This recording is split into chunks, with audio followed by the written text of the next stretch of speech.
Bonjour à tous, ici c'est Serge Kakinembe du www.jctum.com et bienvenue sur mon canal YouTube éducatif et informatif, le Trading Wall Street TV.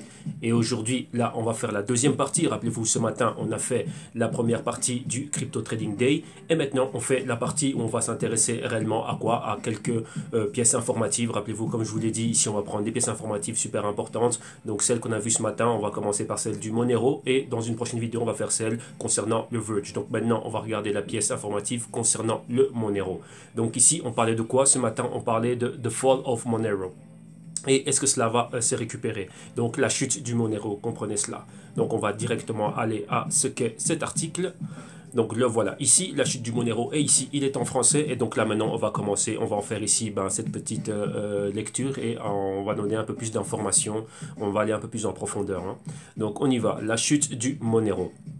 Les dernières semaines furent très agitées pour les crypto-investisseurs du monde entier.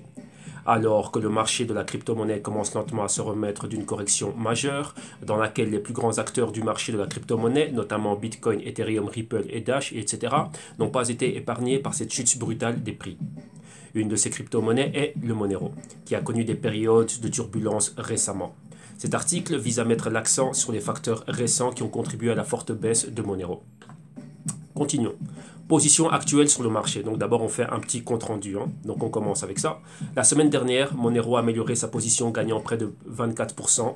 La paire de trading XMR USD fut également performante dans un canal de consolidation à court terme en date du 21 du 3 2018. Monero est actuellement classé 11e selon CoinMarketCap.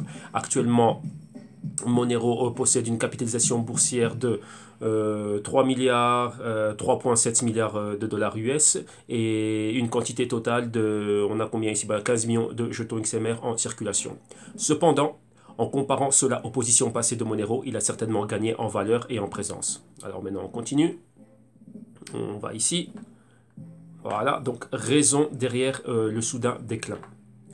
Le marché actuel de Monero se remet d'un effondrement dangereux. Monero atteignant une capitalisation boursière de seulement, c'est quoi ici? C'est 2,8 milliards le 18 mars, parti d'une capitalisation boursière respectable de 5,8. Donc vous voyez qu'on a fortement chuté, donc il y a vraiment une fuite de capital. Donc 5,8 le 3 mars. Comme le marché crypto repose largement sur le sentiment des investisseurs, donc c'est ça, hein, donc vraiment, qu'est-ce que les investisseurs ressentent? Est-ce qu'ils sont euphoriques, donc ils injectent du capital, ou est-ce que réellement ils ont peur, ils sont dans une période de doute, et qu'est-ce qu'ils font? Migration. Une série d'événements a déclenché la non-confiance du public envers Monero. Et c'est maintenant que l'on va vraiment établir les quelques points, donc ce qu'on a vu rapidement ce matin, mais maintenant on va aller un peu plus en profondeur avec cela. Donc premièrement, le retrait de CoinCheck. Rappelez-vous, CoinCheck, c'est l'exchange japonais qui avait suivi le fort vol de 530-550 millions de dollars de valeur en M. Donc voilà, donc le retrait de CoinCheck. Peut-être la raison la plus évidente pour le déclin soudain et prononcé de Monero et l'annonce de radiation faite par CoinCheck. Les fonctionnaires de CoinCheck ont annoncé qu'ils retiraient Monero avec Dash et Zcash en raison du haut niveau d'anonymat possédé par ces trois pièces. Donc vous voyez que lorsque je fais mes crypto daily, donc vous voyez qu'on a vraiment regroupé toutes ces monnaies en catégories. Donc la monnaie des privacy coins, donc il y a le Dash, le Zcash, le Monero et le Verge aussi. Donc vous voyez que c'est ça. Pourquoi? Rappelez-vous que lors du vol, il y avait des articles qui démontraient réellement qu'il y avait des flux de certains wallets en M et qui essayaient après d'aller se reconvertir directement en Monero et en Zcash. Pourquoi? Pour le haut degré d'anonymat. Et après, on ne peut pas retrouver votre trace sur le blockchain. Donc c'est comme ça qu'ils ont réussi à blanchir les fonds volés. Ok, donc voilà, donc là c'est une des raisons pour lesquelles on a enlevé cela de la plateforme. Continuons, enfin du moins la raison qu'eux ils donnent ici, hein. Donc continuons. En raison du haut niveau d'anonymat possédé par ces trois pièces, les rapports indiquent que l'exchange prévoit d'acheter les jetons mentionnés auprès des utilisateurs à un prix fixe. Beaucoup de raisons ont été avancées pour la décision de CoinCheck, y compris l'exigence de la FSA, donc ça c'est l'autorité des marchés financiers au Japon, d'améliorer les mesures de sécurité dans toutes les bourses. Donc rappelez-vous, quand on dit bourse et exchange, rappelez-vous, après le hack à CoinCheck, il y a eu une descente dans la plupart des exchanges et maintenant des nouvelles législations, nouvelles régulations et ainsi de suite, et des mesures de sécurité doivent être prises. Donc principalement, je le rappelle ici, Ce n'est pas la blockchain de NEM qui a eu un problème, c'est l'exchange et au niveau de sa sécurité réellement qui a posé problème. C'est eux qui ont pris des mauvaises mesures de sécurité. Où ils avaient la possibilité de garder les fonds, donc les NEM en cold wallet, c'est-à-dire offline, mais eux ils l'ont gardé dans un hot wallet, c'est-à-dire online, et c'est-à-dire quoi on va dire sur internet. Et donc là, les hackers avaient facilement accès à cela. Okay, donc là, regardez les émissions que j'ai fait dans le passé concernant cela. On est souvent revenu là-dessus. Hein, donc le jour où on fait le Verge et les samedis lorsque vous regardez la partie Japon, donc asiatique, il y a toujours des articles en relation avec cela. Okay, donc voilà, donc y compris l'exigence de la FSA d'améliorer les mesures de sécurité dans toutes les bourses, car les transactions avec de telles crypto-monnaies ne peuvent pas être facilement retracées sur la blockchain. Donc la FSA a fait cette annonce après avoir connu des cas de blanchiment d'argent considérables. Donc vous voyez, on y est. Deuxième point, la peur concernant les Monero miners. Donc rappelez-vous ce problème aussi à ce niveau-là. Maintenant, qu'est-ce qu'il y a ça, c'est pas en rapport avec Bitmain. Bitmain, rappelez-vous, je vais donner un article par rapport à ça ce matin, mais ça c'est en rapport avec le cloud mining, avec le mining via les malwares. Hein. Donc là maintenant, on y va. On va donner on va lire ce paragraphe. Les craintes récentes concernant les attaques de logiciels malveillants impliquant l'exploitation minière Monero.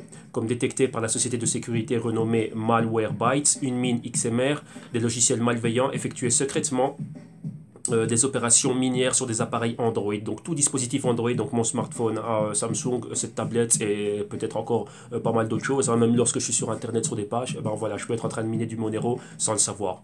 Selon les témoignages, le logiciel minier est devenu viral, se propageant à travers des milliers d'appareils Android non protégés. Le ver, donc le worm, primaire identifié est adb.miner. Il est assez puissant pour pénétrer dans n'importe quel type d'appareil Android. Les attaques minières impliquant Monero ne sont pas nouvelles. Il y a eu un cas précédemment où des logiciels malveillants avaient extrait près de 9000 jetons XMR en mai 2017. Le sentiment des investisseurs, similaire à celui de cette année, avait atteint son plus bas niveau. Donc, beaucoup de craintes, beaucoup de fear et quoi ? Migration. Le prix de Monero chuta avant de se remettre lentement avant la fin de l'année 2017. Les craintes liées aux attaques sporadiques de logiciels malveillants ont certainement incité les investisseurs à éviter le Monero, ce qui a entraîné une baisse des prix. Donc vous voyez là, on avait déjà parlé de cela pas mal. J'avais déjà couvert pas mal d'articles au sujet de ces attaques minières avec des worms. Continuons maintenant avec des worms et des malwares. Troisième point, donc réglementation générale. Comme Monero possède un haut degré d'anonymat et ne peut pas être retrouvé, tracé dans la chaîne de blocs, donc dans la blockchain, les organismes de réglementation partout dans le monde commencent à sévir contre les activités du Monero mining, ainsi que Monero trading. Récemment, un cas impliquant Jenkins Servers a fait surface, où il a été révélé que le serveur exécutait discrètement des opérations minières Monero sans le consentement des utilisateurs. Des événements comme celui-ci et l'annonce subséquente relative à la réglementation sont une force majeure dans les mouvements de prix négatifs. Donc là, vous le voyez. Donc rappelez-vous, tout l'écosystème a été touché, mais maintenant chacune des cryptos a un cas particulier et ça c'est le cas du Monero. Donc vous voyez que c'est enfoncé un coup en plus. Imaginez-vous, on met une tonne sur tout l'écosystème et maintenant Monero on lui rajoute encore une couche. Donc là, c'est quoi ? Ça l'enfonce encore plus. Ouais. Donc voilà. Perspective d'avenir.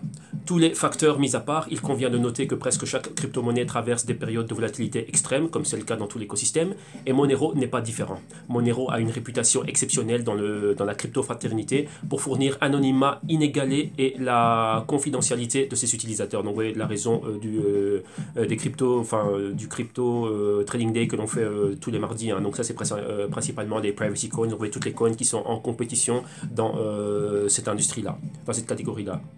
Les récents mouvements de prix de Monero peuvent être comparés aux mouvements erratiques des prix de Monero l'année précédente. Ainsi qu'en 2016, comme dans les deux cas, le marché s'est rétabli et on s'attend au même résultat pour le Monero dans les mois à venir. Donc là, on s'attend à quoi ? Vous voyez, ce sont les plus bas.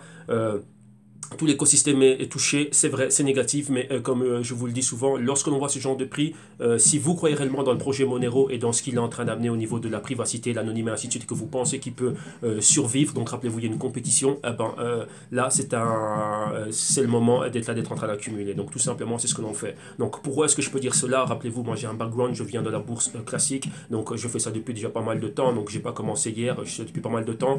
Sur la page, vous avez le background, ce que j'ai fait, donc vous pouvez visiter mon profil LinkedIn, vous allez voir les personnes avec qui je travaille, là où j'ai bossé, de Londres, en Suisse, ainsi de suite et partout, donc je ne vais pas vous ennuyer avec ça. La chose étant, c'est que là, c'est quelque chose que j'ai vu se répéter encore et encore et encore. Lorsqu'un actif est sous-évalué, lorsqu'on a vraiment martelé et qu'il est vraiment bas, mais qu'il a, rappelez-vous, mais qu'il a un potentiel haut et qu'il a un bon potentiel pour le futur, c'est là où les investisseurs viennent et ils accumulent. Tout simplement, c'est ça. Rappelez-vous, j'en avais parlé lors d'une émission, hein, comme on disait, c'était quoi l'un des barons de Rothschild qui disait The best time to buy is where there's blood on the streets. Donc voilà, c'est ça. Donc maintenant que le blood, donc c'est quoi, que tout est dans le rouge, c'est maintenant qu'il y en a qui sortent de l'ombre et qui sont en train d'acheter. Mais vous devez avoir une stratégie d'intervention, acheter petit à petit. Et donc là, on en parle au quotidien. Ok. Donc voilà, là on a fini avec cet article, donc la chute du Monero, du XMR. Ici, vous avez l'article original, comme ça vous pouvez le regarder à votre propre discrétion si vous n'êtes pas d'accord ou que ce soit avec ma traduction. Donc voilà, moi j'ai fait ma part, je vous ai exposé les faits. Maintenant, si vous êtes exposé au Monero, c'est à vous à faire le reste. Ok. Donc voilà, on va arrêter ici et maintenant on va, comment dirais-je, on va quoi? On va faire l'article suivant. Donc cette vidéo ici est finie et lorsque je vais prendre une petite pause tout à l'heure, on va faire l'article suivant, suivant qui parlait du Verge. Donc là pour compléter tout ce qu'on a fait aujourd'hui au sujet du Crypto Trading Day de ce mardi avec les Privacy Coins. Ok, un grand merci, bye bye et on se retrouve plus tard. Et pour ceux qui ne seront pas là plus tard, on se retrouve demain pour le Crypto Trading Day du mercredi. Bye bye.